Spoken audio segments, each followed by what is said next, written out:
Okay, all right. Thank you all for being here. This is our first sales training of this year. And I love these sales trainings. I remember being in your guys' shoes when I first was hired here. And I think my first thought tonight is just your ROI will be amazing on these. Like your time here will be amazing. If you come out and sell this summer and you take these seriously and you come to these trainings and you learn how to sell, I always say that you'll spend your first couple weeks earning and not just learning. But if you show up and you don't know what you're doing, you'll still make some sales, but you'll definitely leave a lot on the table, and you'll maybe learn more than you needed to. So you can learn a lot here while we're practicing. Learning here doesn't cost you anything, right? But learning on the doors costs you money if you don't know what you're doing. So anyway, these are super worth your time. I appreciate you being here tonight. I know there's a BYU game that was not well thought out by us, but I don't think there's any more conflicts on the schedule with the BYU game. I checked that today, or Theron did. So Theron's a big BYU fan, so we appreciate him sacrificing and being here tonight. So Thank you, Theron. yeah. In fact, I'm going to introduce Theron here in a minute. But this is all the reps that are hired to come out. Let's give all of you a hand for being hired. And this list will probably double over the next 2 or 3 months. We are in hire mode and excited about our teams that are taking shape for this year. And we will be in 9 or 10 different states this summer selling pest control. So it's going to be awesome. I have a couple announcements on just upcoming events, and then I have some housekeeping things that we'll cover, and then we'll get into some training. But these are just some dates. So tomorrow there's a pretty big group that's going to Topgolf. Carter, maybe if you want to just speak to kind of what that event is and the game plan on that. Yeah. Got a mic for you. 7 to 9 at the Vineyard Topgolf. Pull out your phones. If you want to go tomorrow, scan that QR code at the top right corner so you can RSVP. But there will be food. We're planning for a lot of people to be there, so come. It'll be fun. Awesome. Thanks for running that. Cool. So you're welcome to join that. That's just to go do something fun and connect and get some dinner. So, and then the cadence for this whole thing is we do these every 2 weeks here at the HQ, and then on the off week we have a pretty solid group in Cedar City that's zooming in, and also up in Rexburg. And so we have regionals that will travel on the in-between weeks to go help with the training of those satellite locations. So anyway, you'll be here every 2 weeks. On the in-between weeks, we recommend that you are meeting with your managers consistently and kind of diving into the application of what's taught at these trainings. So like training's all about repetition, and the best way you're going to learn is with someone coaching you, right?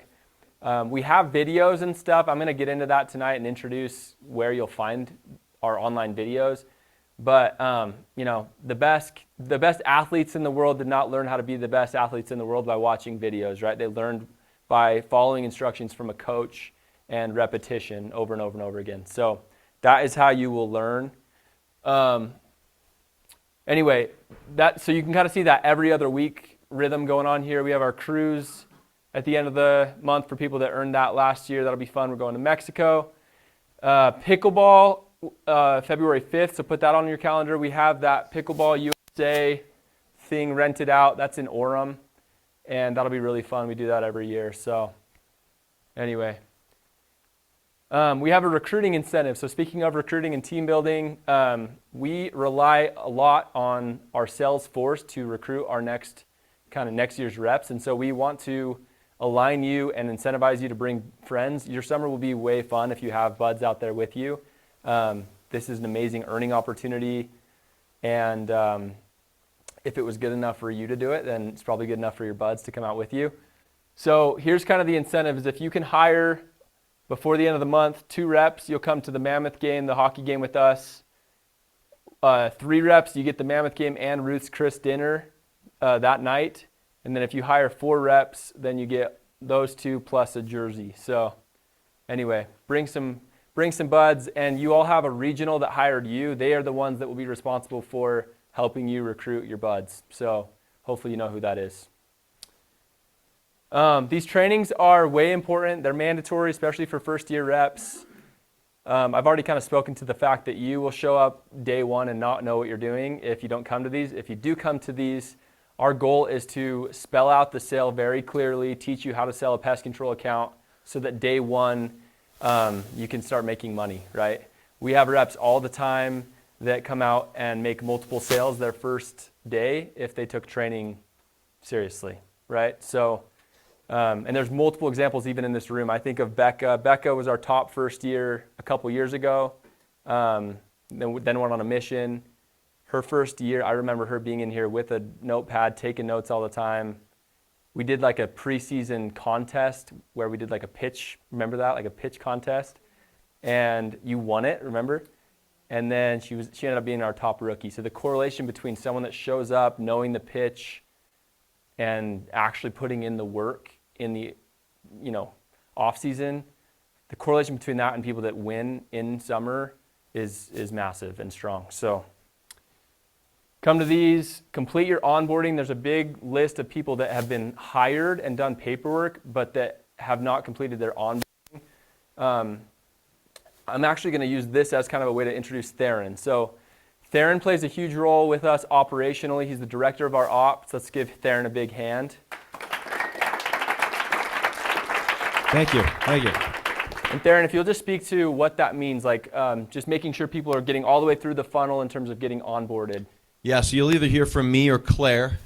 Claire is my assistant, and she'll be kind of helping manage a lot of those details here in the off season. But basically, as soon as you sign, within a couple days at the most, you should be able to start noticing you're getting emails you're being added to Slack, and then you'll get a text with a link to a form that's our onboarding form, and that's going to be like setting up all the different softwares and apps that we're going to need you to be involved in. Like Gusto is how you're going to get paid, and sometimes we have incentives going on where you might get paid before the summer, so we want to make sure you're in that system and ready to roll. We want you to make sure you're in Slack so you get all the communication about our trainings and our events. And we can get your photo from you so we can get all your cards printed and get you into our dashboard systems. Like, there's a lot of reasons why we need you to do that quickly. So I know that we're like nagging you to fill out your paperwork, and then we're right after that we're like, now you got to onboard. But I promise if you do all that stuff, you'll have a better experience leading up to the summer, and you'll be more successful. So if you hear from me or Claire, just fill that out. Awesome. Thanks, Theron. Yep. And Theron will also be the one that helps with your housing. So in like a month or two, we'll start to prioritize booking housing. And so on Slack, you'll be communicating with Theron primarily on getting that done. So he's super helpful, and you want him in your corner, which is why you want to be onboarded. So last thing is we have a new mobile app. I'm super pumped about this. We've spent a lot of time and money on this. So the new app, basically the value that it will add, one of the big pieces is training. So it's where our training library will live now, and you'll have your own login to the app, and that's where you'll watch a bunch of videos, and there's a whole library there of 40, 50 videos that are really helpful for you that you can use to supplement these trainings and the trainings that you're doing one-on-one with your managers.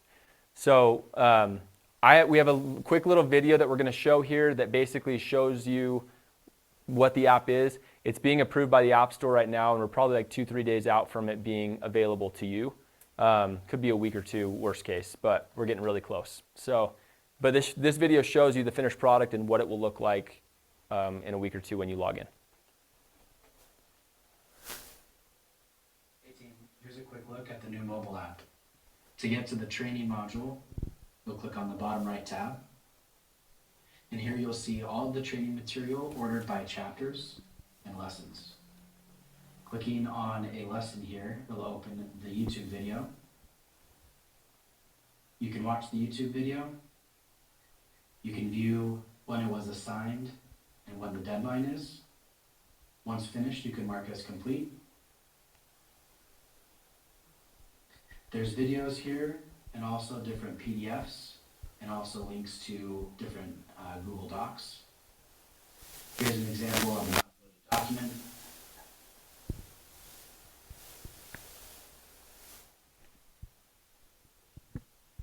All other content outside of a lesson would be held here in the appendix.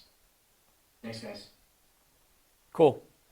So yeah, we're pumped about this. It's going to be a massive tool that you guys can use. And again, this isn't the bread and butter. You're not going to, again, become a top rep by only doing this. You want to meet with your managers and put in the work and do role plays and stuff like that. But this will be awesome, and we're really excited to have it launched. So cool. This slide just kind of spells out a couple more things about the app. So all new training videos will be on here. It's a hub for training. It also is where that same app is what you'll use to access the leaderboard for next summer. So you'll be able to see Abe's at 16 sales. Abe got 16 sales in a day last year in the summer. So you'll be able to see Abe killing it. And everyone else in the company and how many sales they're getting day in and day out. The app launches next week. You'll have your own login, and your managers will be able to see if you watch the videos. There's a little bit of a helicoptering thing happening, so you can't lie to us and say that you've watched your videos when you haven't. So we're watching you. Just kidding. Okay, 3 objectives tonight. We're going to crush these, and it's going to be productive, and we're excited to help you prepare for summer. So what do you think about when you think of the negative stereotype of a salesperson? Maybe some first-year sales reps, or Bryce. Let's hear it, brother. Shady. Shady. What other words come to your mind? Brady. They're trying to scam you. Okay, scam, shady. What else? Just the negative, like car salesman. Yeah. Like a con man almost. Okay, love it. Strong words. Annoying. Yeah. Pushy. Pyramid scheme. I love it. We're getting into it right now. Yeah. Bulldoze, push. Love that. Yeah. Okay, manipulative. Okay, yeah, they have an agenda or a motive that's maybe not win-win, right, between you and the customer. Any other thoughts? Did I miss one back here? No? Pushy. Okay, cool. Okay, so our goal in teaching you how to sell is that you end up looking, feeling, acting like the opposite of everything that you guys just said. We want you to feel honest. We want you to not talk fast, but to talk slower. We want it to be win-win between us and the customer. Anyway, you can be a very, very good rep and do it honestly and do it in a way that does not turn people off. We've all been sold things, and we've all been sold things by people that have done things in a way that feels human and enjoyable and pleasant, and then we've also been in a situation where it's been not that, right? So, in fact, I believe you'll sell a ton more if you will come off as you and be pleasant, customer facing. You will sell less pest control if you are those things that you guys all just mentioned, right? So I want to that first objective is to help you guys not feel like the negative, stereotypical salesperson. We want you to be effective communicators. At the end of the day, that is what sales is you're communicating in multiple ways. So the 3 ways that you're communicating when you're selling and persuading someone is there's 3 main filters, right? And most of the time when we think of communication, we just think of the words that we're using, right? Maybe you guys have seen something like this before, or like you've seen like a pie chart of the ways that we communicate. But verbal, which is the actual words that we say, actually makes up a really small sliver of like how we communicate human to human, right? So metaverbal and nonverbal are actually, they make up a much bigger piece of the pie. Nonverbal meaning, when I say nonverbal, what does that mean? Body language. Yeah, so body language is going to be another way to, that's synonymous with, nonverbal. Metaverbal, what does that mean? Yes. So that's going to be, which we'll get into here in a second, but that's going to be how it comes off. Not just the words I use, but like the tone that I use and the speed that I do it at and things like that, right? So we're going to start with the body language component. I'm going to have someone, Abe, why don't you read this for us, just kind of everything here in the white. Yeah. Actually, let's give him the mic, if that's cool. Sorry, so that our Zoomers can hear it. Nonverbal communication expressed as movement, the speed thereof, and placement of the body. Received mostly, or you want to? Yeah, keep going. Received mostly below the level of awareness. Although the receiver may not be aware, the person communicating can learn to be aware of the power of the body language. Okay, Any takeaways, maybe just one or two takeaways from what was read here that just like stood out to you, maybe that you haven't thought about or heard about in terms of your body language? Received mostly like below the level. Yeah. That's the main takeaway here for me is like the person receiving this, most of the time they're not like actively thinking about it unless there is something whack or wrong, and then they do, you know? So it's subconscious, but if someone is standing nose to nose with me, right? Like we're in a UFC weigh-in, right? And I'm like I will notice that and it will turn me off, or it'll bring out that fight or flight in me, right? So it's not so much that people notice it, it's that when we do it wrong, they do, and it subtracts and it takes away our ability to effectively communicate. So you can do things to make sure that you stack the deck in your favor when you're communicating with customers on the door. So some examples of this are going to be dressing the part. We'll give you a uniform that you should wear. If you're rocking purple hair or some crazy lime green, whatever, right? Like it hurts you. You're talking to grown adults and you're trying to convince them to give you their like hard-earned dollars, and you're already at a little bit of a disadvantage because they don't know you from Adam, and you just knock their door and you're 20 years old, right? And so my mentality is like, I'm going to do everything I can to stack the deck in my favor with how I look and how I conduct myself, right? So dressing the part, space zones, which is how far away I stand from someone, head movement, like nodding my head at appropriate timing, positioning, making eye contact, mirroring. These are all kind of fun examples. So I'm going to walk through a couple of these real quick. I'm not going to spend a ton of time on this. As your leaders give you feedback on your pitch and stuff, some of the feedback they'll give won't just be on the words that you're saying, but like how you're doing it and how you look doing it and things like that. So just FYI, over the next couple, 2-3 months as we're training, that'll be part of this whole thing. It won't just be the words, right? So on this one, I'm just gonna briefly say like, you're gonna be standing 6 to 8 feet away from the doorstep. So I'm sorry, I keep kind of using you, but let's say you're the customer. I'm gonna stand like 6 to 8 feet away from the door when I knock a door. And but there will be times where like I want to show you something and I'm gonna slide next to you. And so when I'm right next to you, I might be in what's called an intimate zone, but it would be super weird if when that door comes open, I'm just like already in that zone, right? I think back of my LDS mission, and all the time we would do that thing where you bang the door and then you put your knee in the screen door, and then they come and you're like, hey, how's it going? There are so many things like this I wish I could go back and like not do.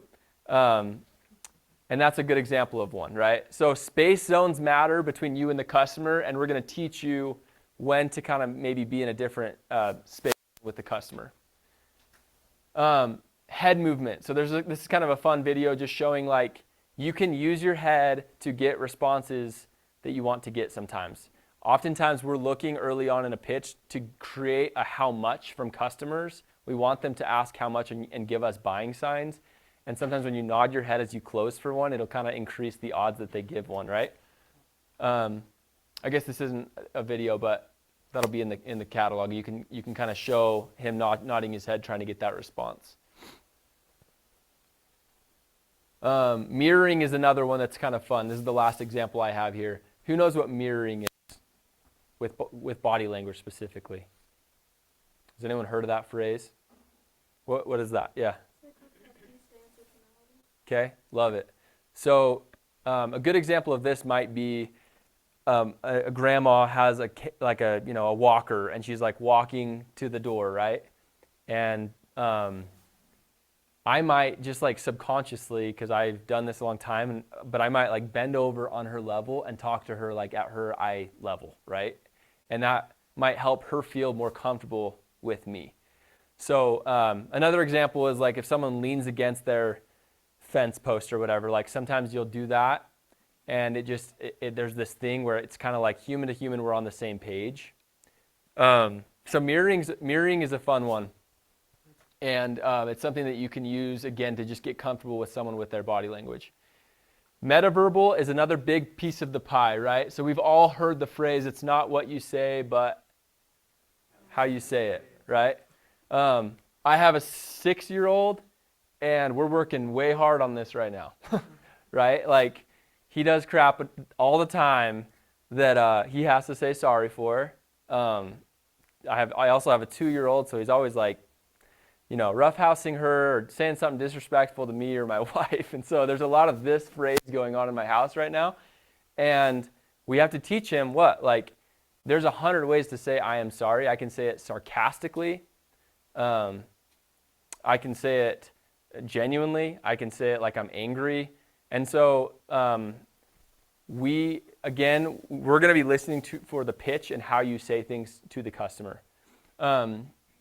Some examples of metaverbal communication are volume, speed, pitch, silence, and echoing. And maybe I'll just touch on a couple of these, but usually when someone is learning how to sell, Tanner, Denning, where do they usually err on in terms of their volume or I guess I'm talking about speed. Speed. Way too fast. Way too fast. Usually when someone's learning how to sell, especially when it's like they're on the doors and their heart beats up a little bit and they're a little bit nervous, we speed up. And so we're going to kind of push you to slow down a little bit, not feel so jittery with the customer. So that's a big one. Volume, I guess the example I'll share on that is like sometimes female reps, I'll just say it, like they talk too quiet and someone's mowing their grass like 2 houses down and the customer cannot hear them. I'm like, you got to speak up. Like this customer, they're saying what over and over again because you're not speaking loud enough. Some people speak too loud and it's awkward, and sometimes we as leaders have to have like bold convos with someone and be like, dude, you have this thing you do where you talk crazy loud. So we're going to help you with that. And this will not just help you sell, this won't just help you make 50 grand this summer, but it might help you get married too, because you just socially do weird crap. So, yeah, pitch. In English, when we're asking a question, what do we do with the tonality of a sentence? Pitch goes up, right? Do you guys want to come with us? With us, right? We pitch up. When we say a statement, we pitch down. So when you're doing your pitch on the initial approach, a lot of times there's that kind of like sing-songy thing that we do when we're nervous, and we're going to try to help you say statements that are confident. Like instead of, hey, I'm doing work with John across the street. Has he talked to you yet?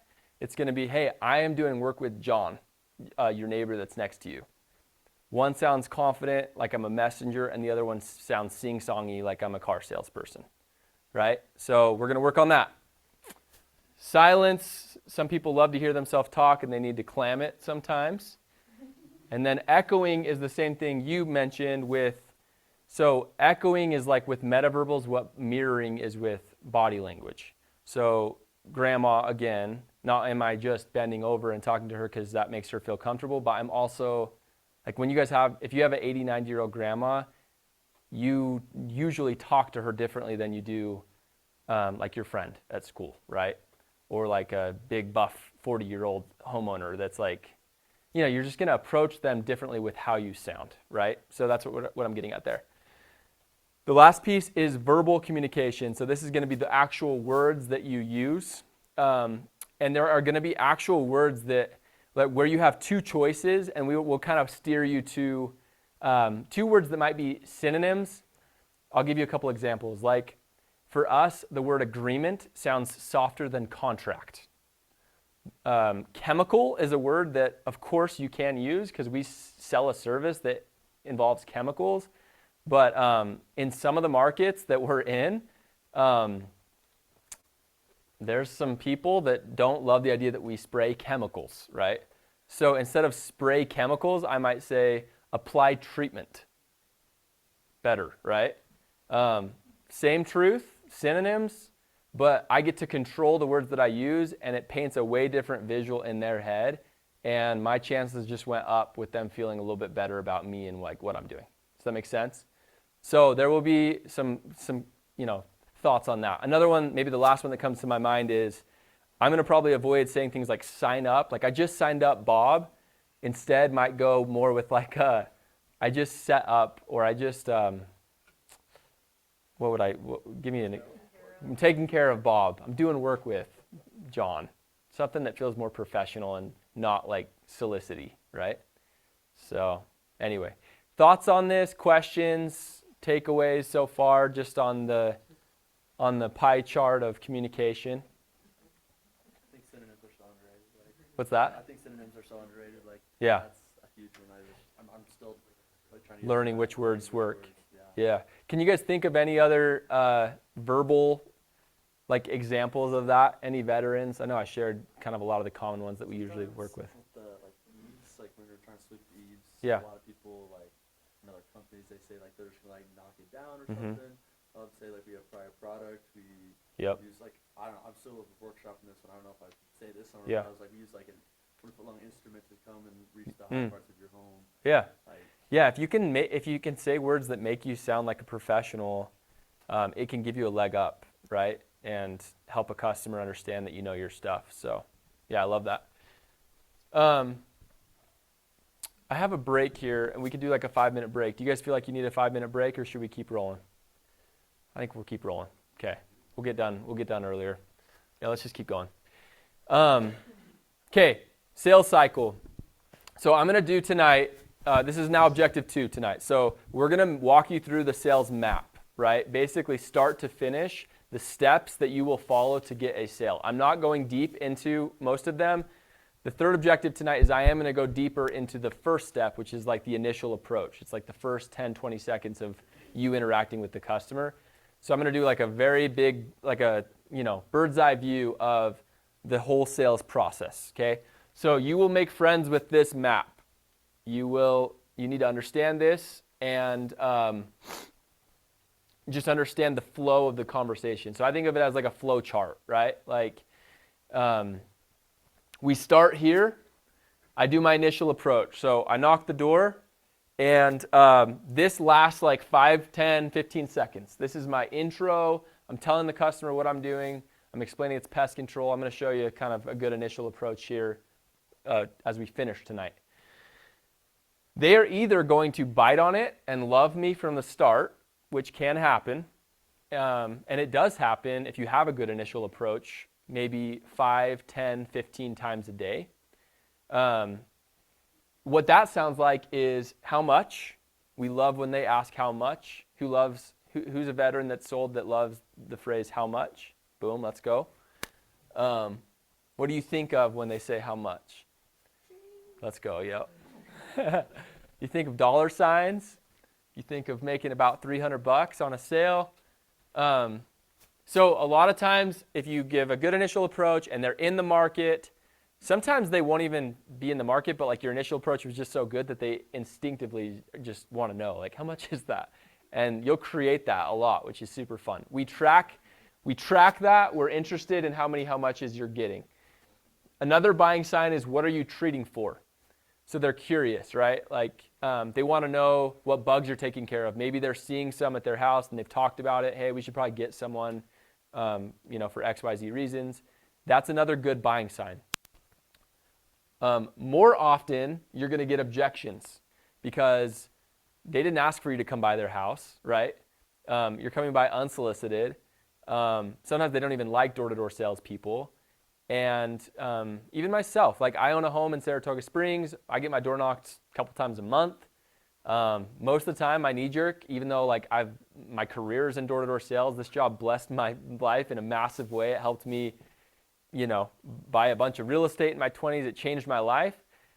I am most of the time I'm good. Like I don't want it, right?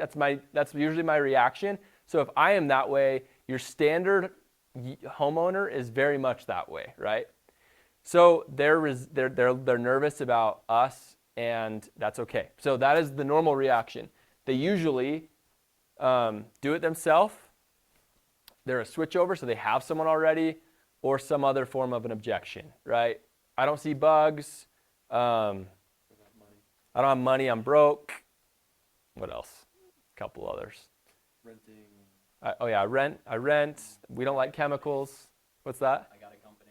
Yeah, switch over. Spouse isn't home. Yeah, love it. Yep. So there's probably 10, 15, 20 objections that you'll get. We're going to teach you how to overcome those. The goal is to handle these and flow the conversation back to getting a buying sign. And then once you have a buying sign, you basically have a green light to present. So presenting is fun because that's when you get to get into what pest control is, where we apply it on your home, why you should do it, why you should hire someone instead of doing it yourself, how often we come, how long the contract is, not contract, but agreement. What else? Like all the fun stuff, right? We get to talk about the deal. This is where we do the deal, right? And we present it. A lot of times this is actually not happening on their porch. It can, but most of the time you're doing this in their yard. Part of our map is we teach you to do an inspection, and that's where you're kind of doing this presentation. So this is usually happening in their backyard. And you're showing them on their home kind of the value of getting a service and things like that. So need, value, and urgency, those are like your 3 ingredients in your presentation that you have to have there to get a sale, to get a customer ready to buy from you, if that makes sense. It's like a soup, and if all 3 ingredients are there, it tastes good to the customer. If only 1 or 2 are there, then something tastes flat, and usually they'll say no when you show them the price. Does that make sense? And then the last thing here at the end is sometimes, just like a football team marching down the field, you'll get to the 5-yard line or the 10-yard line and you've had an awesome drive, but then you fumble the ball, right? And so, or they just stop you on the first down, right? You have to kind of keep trying to get into the end zone. So at the end here, it is normal to show the price and sometimes to get a little bit of resistance, you know? Hey, Tevin, this sounds awesome. Thanks for giving me the rundown. My spouse is at home. I'd like to talk to her about it. Or we want to think about it. Can I have a card, right? And sometimes it doesn't make sense to come back, but most of the time you're going to empathize and resolve their concern, and then you're going to close it and ask for the business again, and it takes a couple rounds sometimes. And reps that sell a lot of accounts and make a lot of money get really good at resolving the concern, making the customer feel comfortable at the end, and then asking for their business and getting deals done. And so that's kind of your process at the end. So objections can come kind of at multiple times in the sale. So anyway, does that kind of make sense? Just this pathway. I actually want just like one veteran to maybe just plug how they view objections. So like there's objections that come kind of at multiple paths or at multiple times here in the sales map. Like how do you see objections?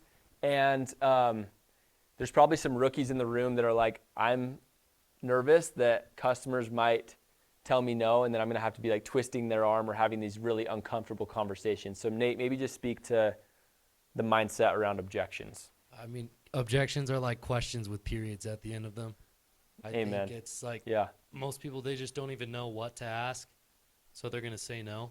Yeah. They're giving you an objection because they don't have enough information yet. So any objection you get, it's really just a question. You just need to figure out what that question is so you can give them an answer and help them make a more informed decision. Love it. That was so good. Exactly. A lot of times they're just honest questions, actually.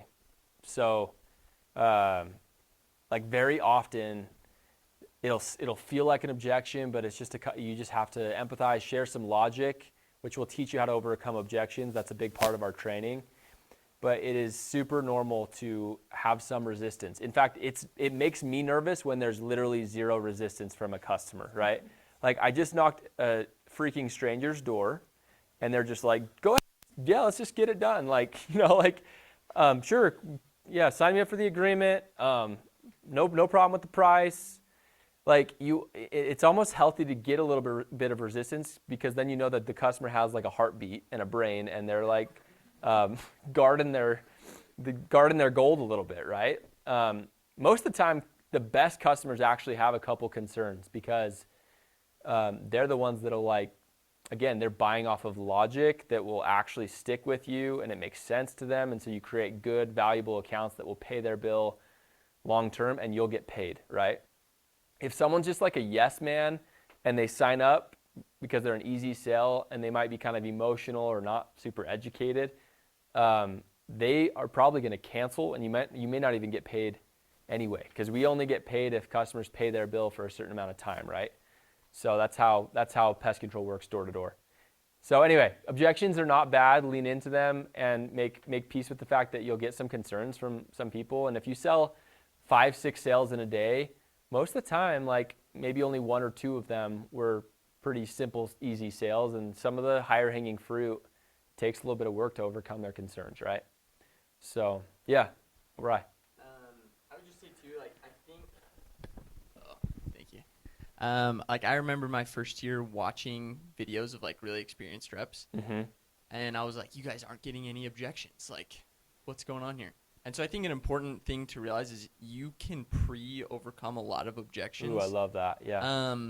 So maybe like a reminder to a lot of like new reps is like, don't get discouraged when you watch people and you're like, wow, why aren't they handling any objections? Yep. It's because they're working things into the beginning of their pitch of like, oh, I see you have a swing set out here, so it's all kid and pet friendly. Yep. And then they can't bring up that objection. So there are ways to pre-overcome it as well to like keep things really easy for you. Yeah, that is so good. I'm so grateful you said that. I'll do a quick, before we move on, I want to do like a quick kind of pop quiz on that same vein. So in the inspection or in the presentation, and I think veterans would know how to answer this, but if I didn't explain the need properly, what would the customer say as an objection? Pretty straightforward, but yeah. Yeah, they would say, I don't have bugs, I don't need it, or I don't see a logic as to why I would buy this, right? If I explain the need, but I don't explain the value, which is like, hire us, we'll come X amount of times per year, this is where we treat, what might that objection sound like? Miss on the value explanation. It'll be like, it's too much, I don't have money. Or they'll say, I'll do it myself, Yeah. right? So, hey, I see can do the it cheaper. need, but I'm going to go to Home Depot tomorrow, I'll just get some stuff and I'll take care of it. But thank you for coming by and showing me that I have need for this, right? How about the urgency? So like, I'm trying to make Brian's point of like, if you miss on certain things and you don't do your part properly, then you create objections a lot of times. So if I do the need right, I nail it, and I'm like, this is the bugs we treat for, and it's prevention, and this is what we do, da-da-da-da-da, but I don't help them understand I'm here, my trucks are here the next day or two, and I'm trying to get this done while I'm here, and I'm missing the urgency statement preemptively, what might that objection sound like? I'll get back to you. Yeah, leave a card. Yeah, leave a card. I see that I need this. You guys seem awesome. Brian, I'll call you for sure when it comes time, because like you have totally showed me you're an awesome company. I looked up your reviews. Everything's amazing. But yeah, we'll call you, right? And you're like, wah, dang it. And this happens even to our best reps where they're like walking out and they're like, dude, I totally didn't like preemptively talk about urgency. Like I didn't tell them my trucks are here and I'm trying to fit a couple more slots in the next day or two. That's why I knocked his door. And so anyway, we can create objections if we don't present right and do our job properly. So, okay, cool. Last objective tonight, and this will be a fun one because we're basically learning the first step in the sales map. So this is the initial approach. Okay, so I'm going to teach this tonight, and then you're going to practice this before you come back to the next one, because at the next one, this starts to move fast. We will be moving into this now. So like next time when we come here, it'll be, what do you say when the customer says how much, or what are you treating for, or has objections? So you got to learn this initial approach so that you can come next time ready to roll. And we're going to keep moving through this sales map over the next 2 months. So there's 5 simple steps to the initial approach, really simple. And some of these are literally like 1 or 2 lines. So don't let the number 5 overwhelm you. Intro. Hey, how's it going, right? Human to human, you knock their door, hey, how's it going? So normal. Sometimes if you want, you can do a little icebreaker, like there's a dog, was that the guard dog? Hey, how's it going? Good. Something to just kind of like Okay, we're now connected, right? A name drop. So you're going to have an app on your phone, and you will have a bunch of customers. I think every market we're going to this year, we're not opening any new locations this year. So you will have green stars on your map, and you'll knock a door, and you'll see, hey, I service Bob's house across the street. Okay. We name drop to create credibility. Never lie and make up names. Only use actual names of customers. And if you don't have an actual name, then you can use a street name. Okay, so you have 0 customers on a street, but you know the name of the street you're working on. So you could say, hey, I'm doing work on Willow Creek Street here. And that's your name drop. But if you have a name drop, use it, because that helps a lot with credibility. So to this point, I guess I'll go to this point. Abe's my customer. I knock the door. I step back. Abe comes open. Hey, how's it going? Awesome. Hey, I'm doing work with Bob. Right? That's it. Now I'm going to engage him, and I'm going to ask him a question. So it can be one of many questions. For tonight, to keep it really simple, I'm just going to go with this question. I'm going to say, have the neighbors told you about me? So, hey, how's it going? Good. Good. How are you? Awesome. Hey, I do work for Bob, just your neighbor across the street. Have your neighbors by chance told you about me at all? Nope. Okay. Cool. I'm doing the pest control. My trucks are here in the area. Who do you currently have servicing your home for the bugs? Okay. So super simple. I greet him. I do a name drop. I ask a question. I deliver my offering, which is I sell pest control. So I'm doing the pest control work. My trucks are here doing that for a couple of your neighbors. And then I'm going to ask a closing question. And a go-to kind of bread and butter close that we'll use is, who do you currently have servicing your home for the bugs? Okay? That doesn't have to be your close every time. We'll give you options on your initial approach. But for tonight, this is what we're rocking with. And this is what I want you guys to practice. Okay? So I'm going to have Carter come up and demo this. I have a little old school clipboard for you. Little metal guy. Metal clipboard. You want wireless, Carter? Is that easier? That's okay. It's pretty quick. Cool. We keep these metal clipboards just so that if you get attacked by a dog, you can whack them in the head. Cool. Okay. Hey, how's it going? Good. How are you doing? Good. Good. I'm doing some work for your neighbor, Tom. Did he tell you what's going on yet? Nuh-uh. Okay. What's going we on? do the pest control for him and then 12 other homes right here. Okay. Who do you guys have treating the home for you this year? We don't have anyone. Okay. Well, while our truck is here, if I could earn your business, we would treat the home for super cheap. How much is that? Good question. Boom. Good job. Okay. That was money. Okay, so let's just kind of replay. We'll do a little like ESPN replay, right? What was his intro? Like pretty simple, right? Said something like, hey, how are you doing? Good. Then what was his name drop? I'm doing work for Tom next door. He asked some sort of question. Has he talked to you, or have any of the neighbors told you about what's going on? No. Cool. Pest control, I'm doing about 20 homes. He added that, right? I'm doing pest control. I do about 20 homes in the neighborhood here. My trucks are here doing work. I'm curious who you guys have doing that for you this year. Right? Any questions on that? Pretty simple.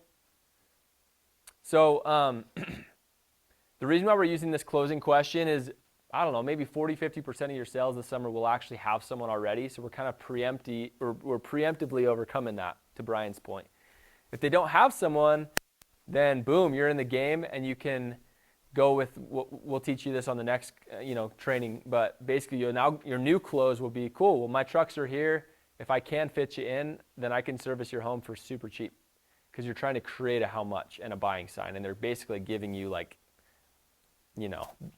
they're giving you the mic to be able to do that, basically. So, cool. We're gonna do a little breakout and have you practice this for like 10 minutes, and then we're gonna come back together. And I have like a recording of an actual sale through some Meta glasses. Carter Groom sold it last summer, and it's like just really simple sale, but he uses this exact pitch.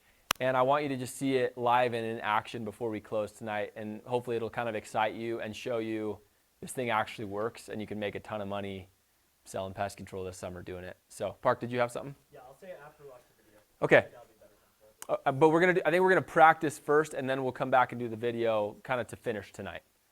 Just because I want this to be on the screen here, and I want you to be able to kind of like do it right now, right after we're done with it. So hopefully you have someone here that you are kind of connected with. If not, just if you're kind of a veteran, just make sure to look around and find someone that looks lost. So, okay. All right, let's do it. So we'll come back in 10 minutes. 8:55 we'll come back, so 9 minutes.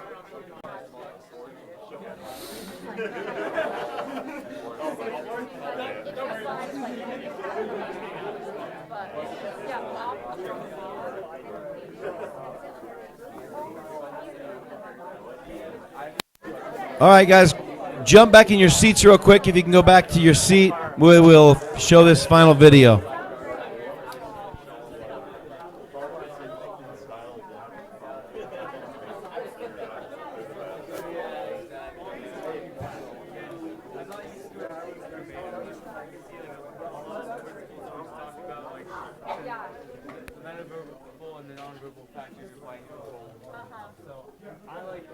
I like having names for things that I was just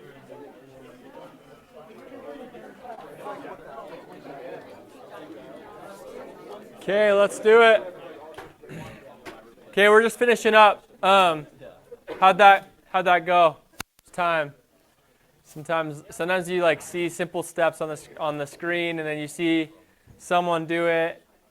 That's done it a long time. And it looks really easy, and then you like try it yourself, and you just like, dude, I can't even get a statement out. So, any takeaways, or just like what was maybe harder than you thought it would be with this initial? Yeah. Yeah. Yep. I think I have to focus on so much is up pitching. Yeah. I just something I just do naturally. Yes.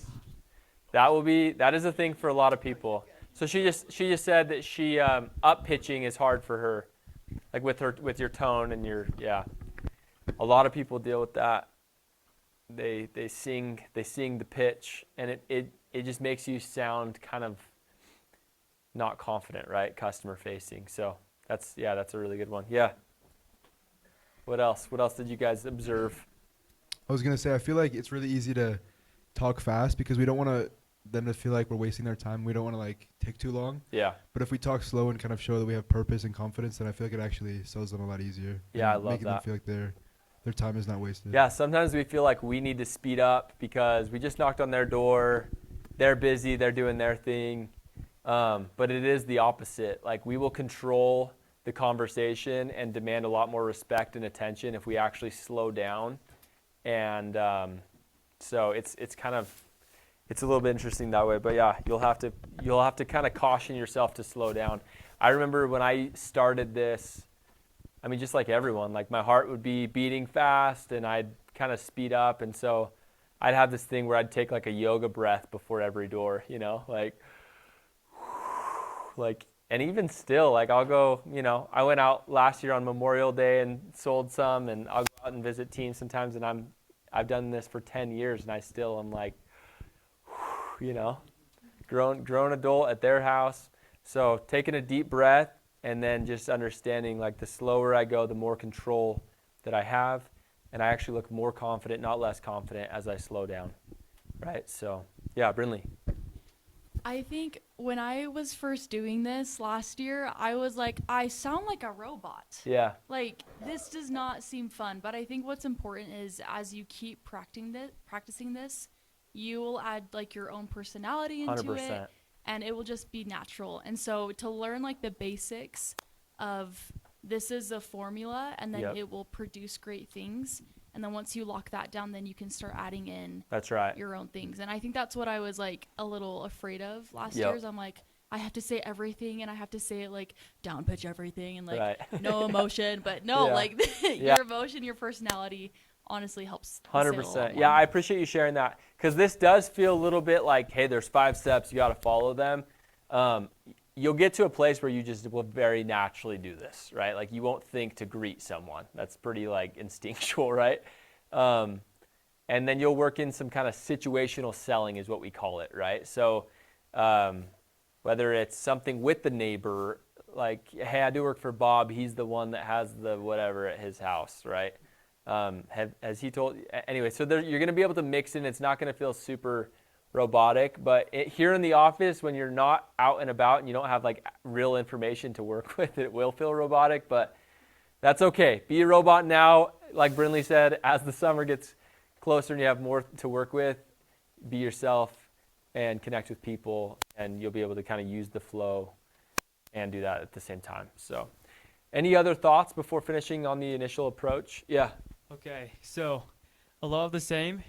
Not being a robot, you have to be very dynamic, and that was interesting. I mean, there's so many little decisions that need to happen in the brief little moment that we've got. Yeah. So not just knowing what we're selling, but also being very aware of who this individual is, and not treating them like Bob. Yeah. Because maybe they have the same needs Bob, maybe they don't have the same needs Bob. Mm-hmm. I think is really important to this. So yeah, we'll see how this goes, but this is really exciting. Yeah, that's awesome, man. It's fun. Learning how to sell is fun. There wasn't enough of this at the beginning, but I guess I'll plug it now and maybe a little bit more after we watch this video. But just you guys learning how to sell and communicate is everything, right? Any gig that you'll ever have in the future after this, it will serve you so much. And so this is fun. I love this stuff. I geek out on just becoming super masterful at communicating at a really high level, right? Our best reps, we had reps last year, make 6 figures selling pest control door to door. We had a first year make 6 figures last year selling pest control. And it's all about how well you can communicate, right? And how well you can follow this process and these pathways. So I want to show you a real live sale, and I want you to listen to these 5 steps in his initial approach, and then I'll run it for a little bit longer so you can kind of hear just like a fun combo. He does end up selling this one. It's a switchover.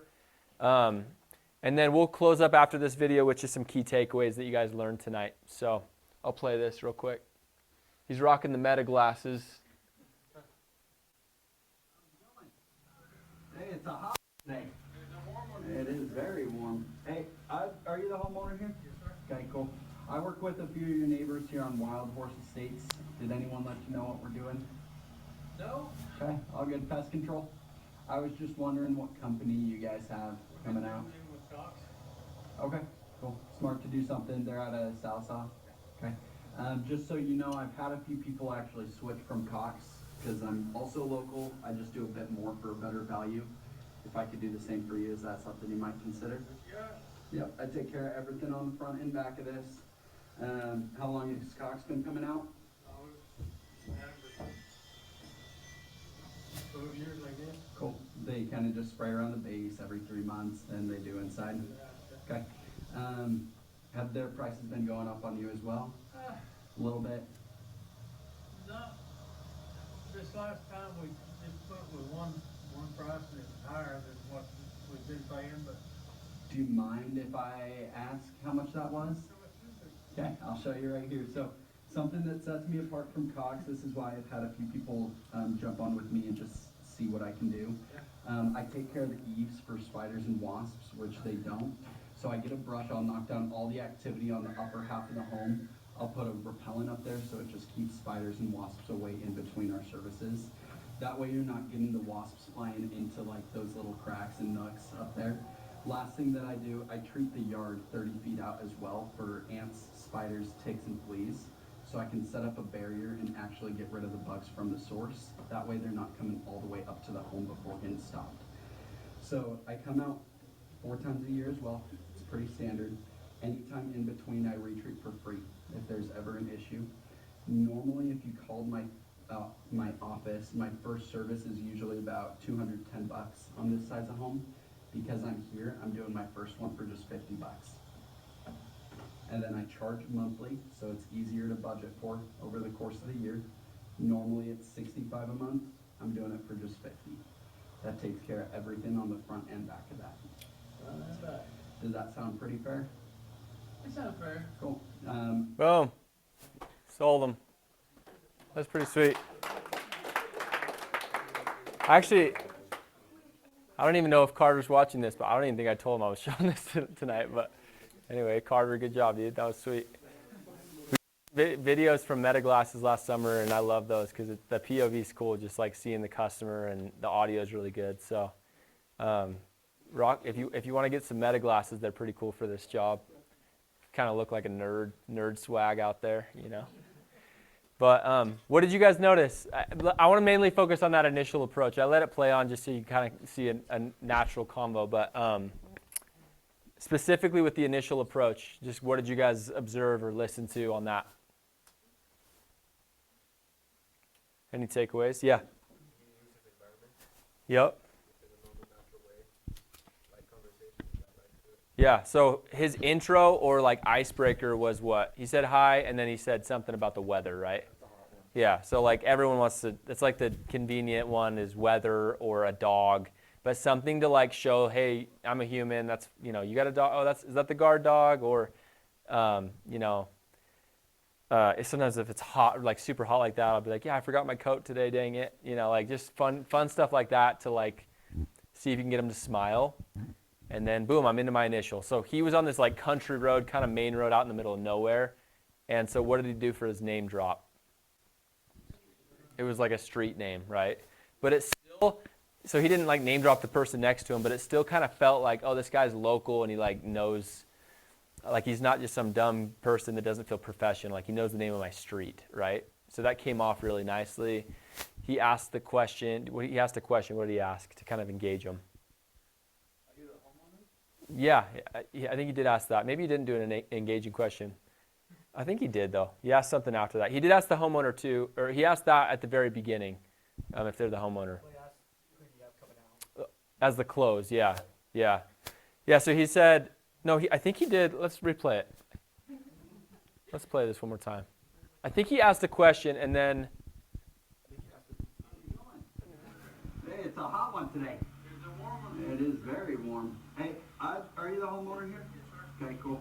I work with a few of your neighbors here on Wild Horse Estates. Did anyone let you know what we're doing? Boom. So did anyone let you know what we're doing? No. Cool. And then he just went, pest control. Curious who you guys have doing that for you this year, right? So that was his close. So anyways, super natural initial approach. And then just really, you can kind of get a feel for just the conversation. He got a buying sign.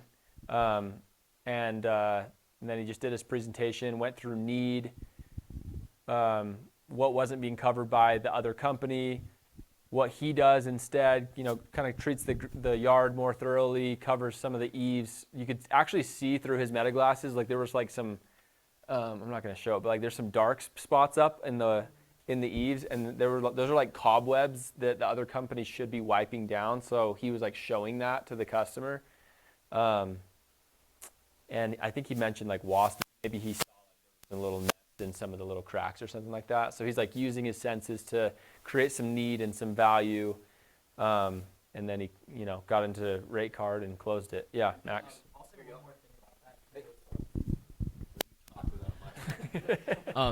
One more thing about he mentioned he had a company coming out. What I noticed is what Carter was doing is he wasn't like dogging on like Cox Pest Control. He was more like praising them for having a company in general. Yeah. Rather than like saying what his company did better. Yep, so good. So in future trainings, we'll talk about the objection cycle. But one of the first thing you want to do when you get an objection is to empathize, actually. And that's what he did there. Like, oh, that's awesome. You got to have someone, or smart to have someone. So it made the customer not feel like he was like here to fight. And then he shared, you know, some information once he kind of had like empathized with the customer. So that was high level, really good. Yeah, Brinley. I did it. You're so welcome. One thing that I noticed as well is he was very clear with his words, talking like very slow. So that guy, he's an older man. Yeah. But he's enunciating the words that need to be enunciated. Yes. Yeah. Especially, I mean, honestly, with anyone, but like, this dude was probably 70 or something, and you have got to speak clearly. One, they won't hear it and understand it, so you have zero chance of selling it for that reason. But two, they're especially in certain demographics, they will get really nervous, like I'm being scammed if you're talking too fast or they don't feel like they can fully understand what's going on. So that was really, really good. I agree. So, yeah, this, I guess, takeaways. Let's do a couple takeaways, things that you learned tonight. Jenna, did you have something? Sorry, I just have It's okay. to you on Carter. Okay. I think with switchovers, it's easy to over-explain and to talk too much and to feel like, oh, if I drop price or if I close right now, they're not fully sold on my service or convinced it's better. Yeah. And I think Carter did such a good job at really keeping it so simple and being confident enough to close quickly and not lose their attention. Yeah. So I thought that was really good. Love that. Keep it simple. That's the beauty of pest control is this might feel overwhelming for a couple weeks, kind of learning the pitch and the script and stuff, but honestly, pest control, the beauty of it is it's so simple. Like, we show up a couple times a year, we take care of their home, they pay monthly. Like, it's so simple, right? And so you can you want to make it feel that way, customer facing. So, yeah, Park. Yeah, I think a takeaway for me happened a little earlier today, actually. I have a buddy, his name's Corey. He sold at Pointe 4 or 5 years with me. Vargas? Yes. Yeah. And he must still follow us on like our YouTube channel because that video got posted today or recently. And he sent it to me and he says, of course, Carter gets a lay down. And for all like the rookies in here, like there's a term called the lay down. It's like somebody you walk up, they're pretty much like, oh yeah, I'll buy right now. Yeah. And I corrected him on that. He doesn't work with us anymore, but some principle, I guess a principle to teach you guys is that laydowns are often created, and they're created within the first usually about minute of your interaction with the customer. So although that guy may have looked like a laydown, it was because Carter created that within the first 30 seconds of his interaction. And so I guess my like overall point is like get really good at your initial approach. If you get really good at it and you can adjust it to like your areas that you're in, you'll do really, really well. Yeah. So that's a little lesson I learned today from Corey. But yeah, I was just thinking about this, but I'm pretty sure during this is the section of the summer when he was in, like, I think he was in eastern Oklahoma, but he sold 50 accounts actually this week. And not to like oversell this opportunity, okay, but quick math. You sell 50 accounts in a week and you make about $300 a sale. That's 15 grand in income in a week. Kaboom. So don't be a lifeguard this summer or do some dumb job. Come sell pest control. Make 15 grand and pay off your car in a week. Nate. Yeah, one of my takeaways is just building on Parker. This is what you do the most, you know? Yeah. It's like you're going to say this more than anything else. And so I just want to second what Parker said, like dial in your initial approach. Always practice it when you're practicing, you know, here on out. Just start with your initial, go from the beginning. Yeah. Do the whole thing because that's what you're going to do every sale. That's the most realistic it gets. And the more, like you said, I really like what Parker said. Like you can create the laydown in that first 1 to 2 minutes if you are confident and you know what you're doing. So now's the time to get there. Yep. Amen. Love that. Yeah, please.